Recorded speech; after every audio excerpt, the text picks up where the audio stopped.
अरे ऑपरेटर बाबू, लाइट कौन कट किया बे?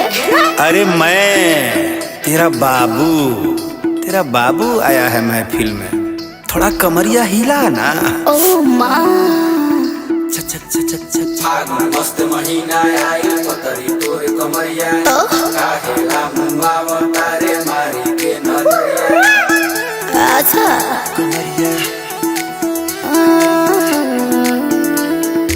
फागुन मस्त महीना आइल पतरी तोर कमरिया काहेला मुंगावा तारे मारी के नजरिया। कभी तुम इंग्लिश से पीते हो, कभी तुम इंग्लिश से पीते हो, कभी तुम देश से पीते हो, कभी विदेश से पीते हो।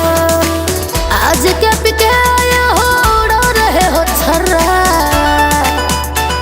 अरे वो कमीनी जान लगी क्या रे? अरे रे देसी ठर्रा ठर्रा देसी ठर्रा पी के आया हूँ देसी ठर्रा देसी ठर्रा ठर्रा देसी ठर्रा पी के आया हूँ देसी ठर्रा।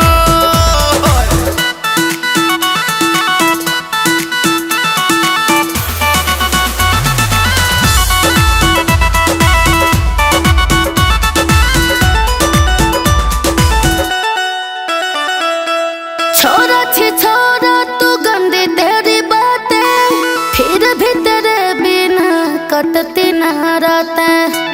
समझा क्या?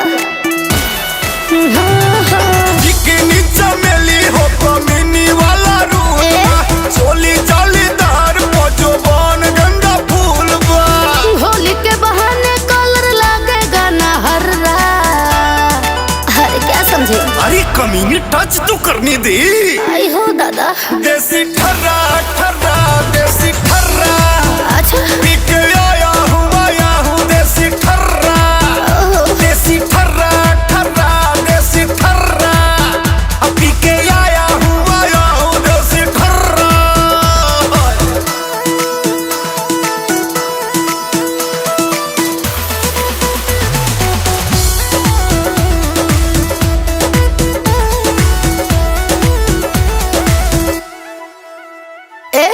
तू है शिकारी मैं तेरी हिरनिया, पहुआ समझ के क्या रखा है जवानिया।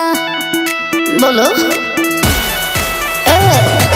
खाना में चुम्मा खाना पड़ेगा, मेरा वाला कॉलर लगाना पड़ेगा। हीरा मोती लहंगा में जोड़ा है जर्रा जर्रा जर्रा। अबे सब खोल देंगे, सबको बोल देंगे हैप्पी होली। देसी ठर्रा ठर्रा देसी ठर्रा हाँ तो पी के आया हूँ देसी ठर्रा देसी ठर्रा ठर्रा देसी ठर्रा पी के आया हूँ देसी ठर्रा। चल निकल कमीने। चप्पा